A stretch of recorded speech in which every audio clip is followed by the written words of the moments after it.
So now let's see how we can work with animation type and start condition. So over here you can see that I already have a few contents, and if I were to click on present, what happens is that it loads up the slide, and once I click you can see that the first title appears. Click again and then you got the second content. Click again and then you have the logo. So let's just go around and change the type of the animation. So by default, the animation that is added in as you add in the animation over here by clicking on add animation is fade in. So what you can do is you can go around and change the type of animation. So instead of fade in, I'm going to click around right here, and here you can see that there's fade in. So once I click around right here, I can go around, and here you can see that there's fly from top, fly from left. So I'm just going to go around and click on this. So this is going to be fly in from left. So now this is going to be, let's say, fly in from bottom. So I'm just going to go around, and over here, this is going to be fly in from bottom. And then you have this one, the logo. Let me just go around over here onto this one. Let's just go around. Let's say that this is going to be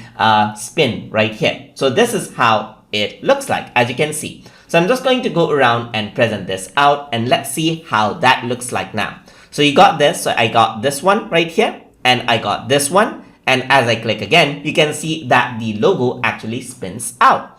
So now over here, what I added in is that I added in an action right here. So I added in spin. You can see that it actually spun right there. I can actually do this. So I want it to appear first right here. So it flies from the left right here. This one flies from the bottom. And then I can add in more animation onto the same object, as you can see. And then I can let it spin. And then what I can do is I can add another animation right here, and then I can make it disappear. So let's see how this looks like right now. So if I were to go to present right here, you can see that as this loads, click it once, then the title appears, click it again, and then you have this, click it again, and then this appears, click it again, it rotates, click it again, and then it disappears. So that is how it looks like right here as you add in different animations and actions, as you can see.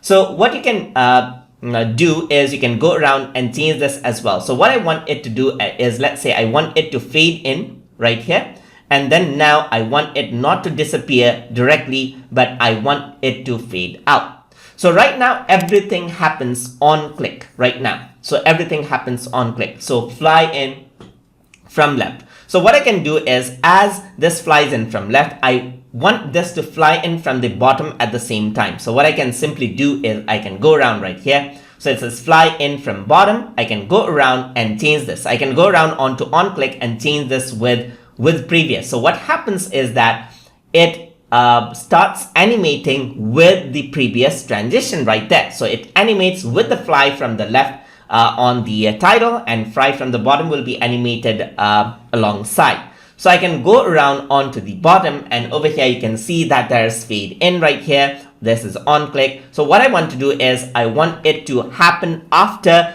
this animation ends. So what I can do is I can go around and change from on click to after previous right here, just like this. So fade in after previous, and this is going to be fade in after previous again, and this one again would be fade in after previous. So now let's see how this actually looks like. So if I were to click on the present button right here, the slide actually loads up, and if I were to click and leave it, I don't need to do anything. You can see that both of them animates at the same time, and the logo appears and disappears. So let's just try it again. I'm going to go around over here, and if I were to click on present, one mouse click, that is all it takes for the animations to happen. Once I click it, both of the text, they appear at the same time, and you can see that the logo rotates. And that's how you can work around with the animation type and the start condition inside of Google Slides. So hope you guys learned something as always. And as always, please like, comment, share, and subscribe.